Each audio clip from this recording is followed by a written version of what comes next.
ٹھیک ہے نا، جن کا ذکر ہم کر رہے ہیں پہلے انہوں نے نال جڑ پھر میرا رستہ اختیار کر۔ بہرحال اس لیے ہم جو آئے دور دراز سے سفر کر کے ختم شی کا بہانا ہوتا ہے حاضری مخصوص۔ اعلیٰ حضرت رضا خان بریلوی رضی اللہ تعالیٰ عنہ فرماتے ہیں کہ پیر و مرشد کی حاضری ایک نعمت ہوتی ہے جس سے دونوں جہاں کی بگڑی بن جاتی ہے انسان کے مرید کے لیے خاص طور پہ۔ تو اس لیے جتنی حاضری دے گا اتنی برکتیں بڑھتی ہی چلی جائیں گی، اور یہ نہیں پتا ہوگا کہاں سے، اگر بظاہر میں کوئی چیز نظر نہیں آتی تو اللہ کے بھید اللہ جانتا ہے، تو وہ کہیں بھی صحیح مسبب الاسباب ہے، اسے بہتری کر رہے ہیں تو حاضری کے صدقے سے بہتری کرتا ہی ہے، تو وہ کہیں سے بھی کرے تو بہتری ہو جاتی ہے۔ تو اس لیے حاضری ایک نعمت ہوتی ہے۔ اگر مرید کی حاضری اپنے پیر و مرشد کی بارگاہ سے میں نہیں ہوتی تو وہ دیکھے کہ مجھ سے کون سی خطا ہو گئی جس کے سبب یہ حاضری چھین دی گئی۔ اور اس طریقے سے محبت والے ایسے ہوتے ہیں کہ جو بھی ملنا ہے مالک سے ملنا ہے، جیسے میں نے اشفاق احمد کی بات آپ کو ابتدان میں عرض کی۔ شاہ عبداللطیف بھٹائی رحمۃ اللہ تعالیٰ علیہ عاشق تھے، بڑے محبت کرنے والے، اپنے مولا کی بارگاہ میں حاضری دیتے تھے اور ہر وقت حاضری دیتے تھے، ان کی بے پناہ حاضریاں ہوتی تھیں۔ حج کو جا رہے ہیں، سفر بھی کر رہے تھے، راستے میں ایک پانی کی ندی آ گئی، جہاں پر پانی کی ایک ندی تھی، کنارے بیٹھ گئے۔ وہاں پر حضرت بڑی پیاری لطیف بات اور محبت سے بھری جو اپنے مرشد کی بارگاہ میں حاضری دیتے، کچھ ملے یا نہ ملے، کوئی دالت کی رہ جانا ہے جی، حاضری دالت کی رہ کرنی ہے، کچھ ملے یا نہ ملے، یار ملے، تکلیف بھی کانٹے بھی جو ہے پھول لگنے چاہیے، یار کی بارگاہ میں تو محبت میں تو کانٹے بھی پھول لگنے چاہیے، تو کچھ دے یا نہ دے وہ دیتا ہی ہے۔ پاؤں چاٹو گے تو ملنا ہی ہے، بلی نے پاؤں چاٹے تو اس کو یقین ہے کہ رزق ادھروں ہی لگنا ہے، توجہ بھی۔ تو بہرحال بات پھر بھی لمبی بیماری بھی نہ ہو جائے، اذان بھی ہو گئی، تو بات یہی خوبصورت سنا کر اجازت چاہوں گا، تو پھر بات کیونکہ بیان تو اب نہیں ہو سکتا۔ تو بہرحال تو حضرت شاہ عبداللطیف بھٹائی رحمۃ اللہ تعالیٰ علیہ، بات کیونکہ اتنی خوبصورت ہے کہ آپ آئیں تو لے کر لیں۔ تو بہرحال تو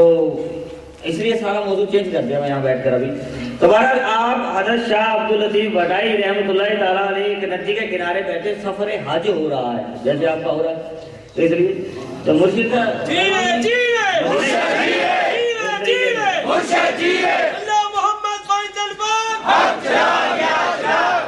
لیکن حاضری نعمت ہے اور نعمت یہ سمجھنا چاہیے، اس سے بڑے پھول ملیں گے۔ تو بہرحال آپ توجہ رکھیے گا، حضرت شاہ عبداللطیف بھٹائی ندی کے کنارے بیٹھ گئے اور سفر حج بھی ہو رہا ہے، تو اتنے میں دیکھا کہ دور سے کچھ بکریاں دوڑتی ہوئی نظر آ رہی ہیں، بکریاں دوڑتی ہوئی نظر آئیں، بہت پیاسی تھی۔ انہوں نے پانی کو دیکھا، ان کا ہوش جاتا رہا، پانی کو دیکھ کر ہوش جاتا رہا، کیونکہ بہت پیاسی تھی، 3 دن سے کچھ پیا ہی کوئی نہیں تھا، ٹھیک ہے نا، بہت بہرحال آپ دیکھتے رہے ندی کے کنارے بیٹھ کر، جا کر وہ پانی پینے لگی، گھٹنوں کے بل گر گئی، بیٹھ گئی۔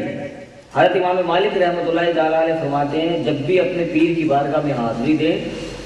تو گھٹنوں کے بل بیٹھ کر عدم کے ساتھ آتے ہیں، حضرت امام مالک فرماتے ہیں۔ تو پھر اس عدم کو آپ ملود خاص رکھیں کیونکہ وہ حضرت امام مالک فرماتے ہیں، تو پھر ملتا ہی ملتا ہے۔ بہرحال آپ نے دیکھا کہ بکریاں گھٹنوں کے بل بیٹھ گئی، گر گئی اور بڑی تیزی سے پانی کی طرف لپکی، پانی پینے لگی، پانی سے بھاری ہوئی، ان کی پیاس ختم ہو گئی اور ہوش بھی بحال ہو گیا، کیونکہ پیاس کی شدت تھی تو ہوش تو نہ رہا۔ تو بہرحال جب پانی پی لیا تو اب ہوش بھی بحال ہو گیا آپ کی، کیا بات۔ اب تو جب ایسا ہی ہوتا نا، جب کام بن گیا تو بس اب کیسا پی رہا ہے کیسا کچھ، ٹھیک ہے نا جی۔ 90 تو میری عادت ہوتی ہے کہ بھائی جو ہے نا 99 کام ہو جاتے ہیں، ایک کام نہیں ہوا تو پھر ساتھ کوئی کمال ہی کوئی نہیں، ایک تو ایسا ہوتا بات۔ اور دوسری وجہ یہ ہوتی ہے کہ جب تک کام نہیں ہوتا تو بس پھر رات دن بس پھر ہو رہا ہے کام، لیکن جب کام ہو گیا اب پیر نہ مرید، ٹھیک ہے۔ بہرحال اللہ خیر کرے، ایسے مریدوں سے محفوظ فرمائے۔ تو بہرحال اس کے بعد بکریاں جب پانی سے ہوش بحال ہوا تو بڑے مزے سے وہاں کھڑے ہو کر انہوں نے جگالی کرنا شروع کر دی، پھر اس کے بعد اسی جگہ پر پانی پر پیشاب کر دیا، مینگنیاں بھی کر دی۔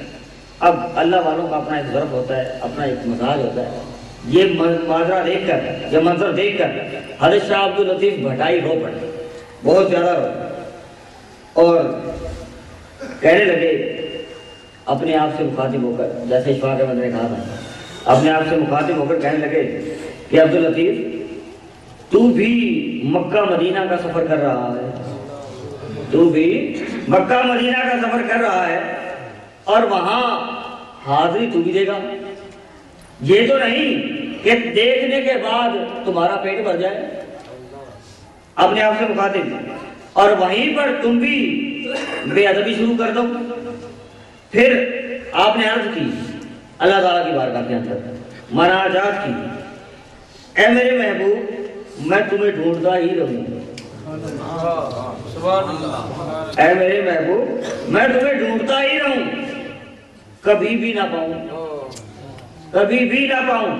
جو میری تمنا ہے، میرا جذبہ ہے،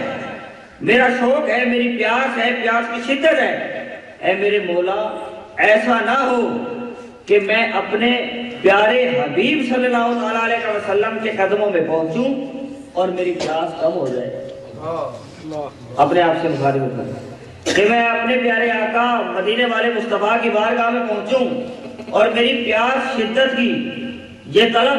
ختم ہو جائے، اور یہ طلب، یہ جستجو جس کی بنیاد قرار دیا،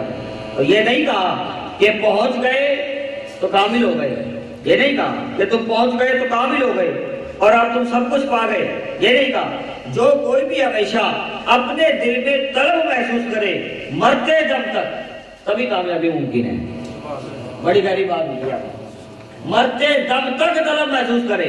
کہ میں نے محبوب کی بارگاہ میں جانا ہے، ان کی بارگاہ میں رہنا ہے،